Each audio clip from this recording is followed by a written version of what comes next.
100-meter hurdler, Asian Games medalist and Arjun Award Olympian.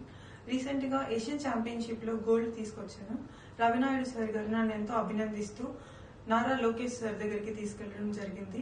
ఇంతకు ముందు నాకు సపోర్ట్ లేదంటూ చాలా బాధపడ్డాను. కానీ ఈసారి లోకేష్ సార్ దగ్గరికి వెళ్ళిన తర్వాత 45 minutes సార్ దగ్గర కూర్చొని నా యొక్క ప్రాబ్లమ్స్ అండ్ ఫ్యూచర్ టార్గెట్స్ ఏమేమి ఉన్నాయి అనేది నన్ను కనుక్కొని అండ్ అప్రిషియేట్ చేసి నా మెడల్ చూసి మా పేరెంట్స్ కూడా వాళ్ళతో మాట్లాడారు.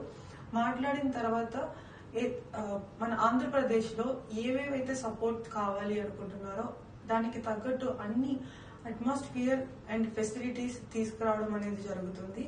అండ్ నాకు ఫ్యూచర్ లో Asian games and Commonwealth games కోసం సపోర్ట్ చేస్తూ క్యాష్ అవార్డ్ కూడా రిలీజ్ చేయడం జరిగింది. And also future next 3 years తర్వాత ఒలింపిక్స్ రాబోతుంది. దానికోసం నేను ఏ విధంగా ప్రిపేర్ అవ్వాలనేది నాకు ఒక అన్నలా తోడుగా ఉండి అన్ని విధాలుగా నేను సపోర్ట్ చేస్తాను.